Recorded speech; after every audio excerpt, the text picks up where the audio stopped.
Hello, my name is Ben. I created this video to show our experience on the guided swim vacation we recently took. I would like to say I'm not paid or compensated in any way for this video. The purpose of this video is just to provide information for others that are thinking about doing the same. My wife and I decided to go to Loreto, Mexico for our swim destination. There are two major outfitters there. One is SwimTrek and the other is Strel Swimming. They both have a lot in common. For instance, they do 2 to 4 kilometer per day guided swims in the marine preserve. You go out in a ponga boat and then you are escorted on the swims by kayaks. You do have your lunches on the beach that are provided, and breakfasts are provided, and they're both very well established companies. There are some major differences between the two. SwimTrek is camping as their combinations. They do provide dinners. They are US Master Swim endorsed, and they do provide USMS swimmers some discounts at some locations. They are a larger corporation with a larger list of swim destinations. On the other hand, Strel is family owned and operated. They are less expensive, and their accommodations are at Hotel Santa Fe, which has power, which we needed for medical devices. It's also in town, so you could explore the local culture at night. In the end, we decided to go with Strel Swimming because we needed power and we wanted to explore the local culture. To get to Loreto, you fly into Loreto International Airport. Once you get past customs, remember to walk outside until you see a taxis. The reason is between the customs and taxis are a bunch of people associated with timeshares and are trying to trick you into seeing their timeshare presentation. It is about a 15-minute taxi ride to Loreto. Once we checked into Hotel Santa Fe, we found the accommodations quite nice, with a refrigerator, kitchenette, dishes, a coffee maker, pots and pans, and silverware. The swims were located in Loreto Bay National Park, which is located in the Sea of Cortez. It's also nicknamed the Aquarium of the World.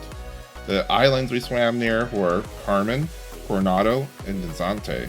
That Sunday, there was a quick group meeting at 6 p.m. to explain the plan for the week.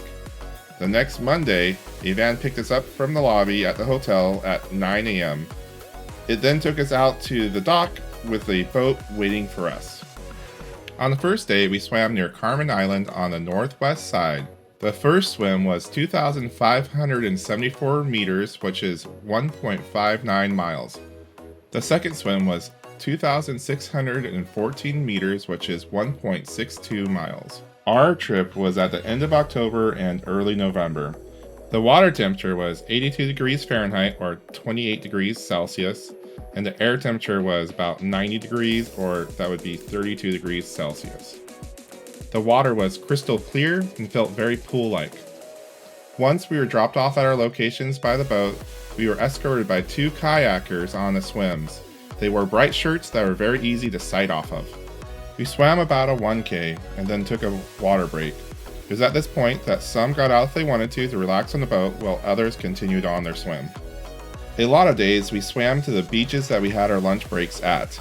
Lunch breaks were usually about an hour to an hour and a half long. The lunches were mostly fish and seafood based, but they always had a veggie option available. A lot of days my wife and I went on a 20 to 30 minute swim during the lunch break. On many days, we would take off for our second swim from the lunch location.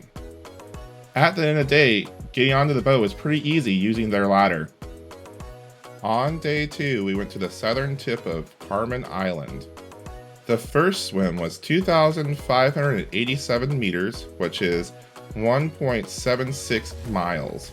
The second swim was 2,614 meters, which is 1.6 miles. For the trip, I would recommend bringing at least 2 pairs of swimsuits. I did bring 4 pairs just in case. A lot of people swam with a rash guard. Make sure that it's skin tight to reduce drag, and also that's a little bit long because it does hike up while you swim a little bit. The rash guard will help with the sun protection and also help against sea lice stings. I ended up bringing 3 rash guards for the trip. However, I do recommend that you rinse both the swimsuit and rash guard in fresh water after each day of swimming. Also, remember to bring at least 2 pairs of swim goggles, one clear and one tinted with anti-glare. Make sure you wear them a few times before your trip to make sure they fit correctly. One optional piece of equipment would be fins. I chose to wear them after about a day and a half of not wearing them. About 95% of the time you're actually going with the current.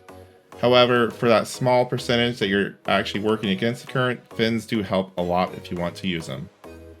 Another piece of optional equipment would be a tow float.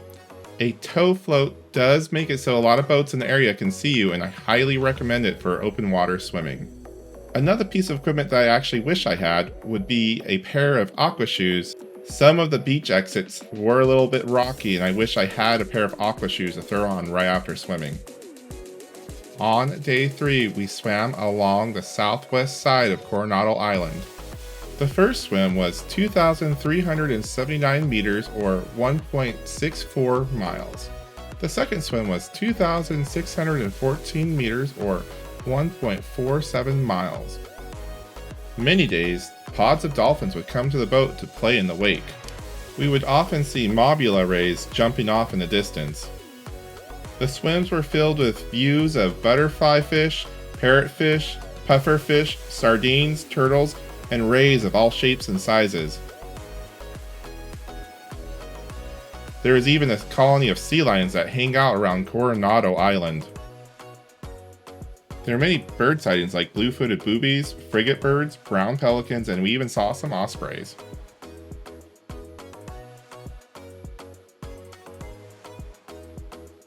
On day 4, we swam around the south side of Desante Island. The first swim was 3,889 meters or 2.41 miles.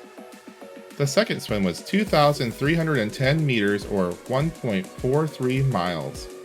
Swimming near Desante was one of my favorite days with its high cliff walls. One thing I'd like to say is that even though some of these swims are a little bit longer, these swim holidays are not just meant for elite swimmers. They have swimmers of all different speeds and background experience on these trips. Generally speaking, the group is split into 3 different groups based on the speed of the swimmers.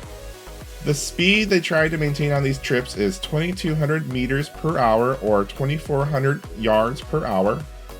However, if you swim a little bit slower than that, they will still work with you. The main thing is just be able to make it to a 1K to the water break. After a few minute break, you can then decide to swim another 1K or get on the boat and take a longer break. On day 5, we swam on the northern side of Carmen Island. The first swim was 2,753 meters or 1.71 miles. The second swim was 2,828 meters or 1.75 miles. This day was a lot of fun as we swam inside of 2 different sea caves. One of the things I really liked about the trip was that they actually filmed our stroke from underwater. One evening, we watched the videos in the conference room at the hotel. They gave us some advice on our strokes and gave us some drills to work on. As a result, I noticed a lot of improvement on my technique throughout the swim trip. Another resource that Strel offers is on their website. They have a 4-week training plan. My wife did do this training plan and found it very well designed. Another great resource would be to join a US Master Swim group. Basically, a USMS group does structured swim workouts together multiple times a week.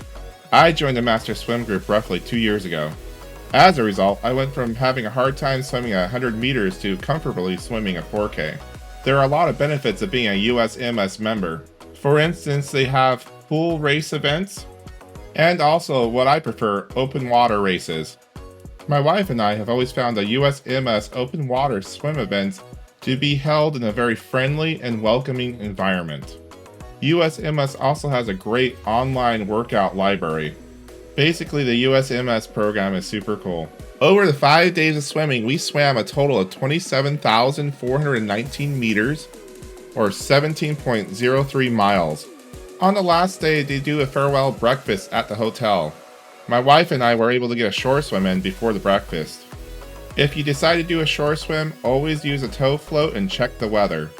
Overall, we found the Strel swimming experience to be 5 stars. It was super rad and we can't wait to swim with them again. Thank you for watching my video. Have a great day!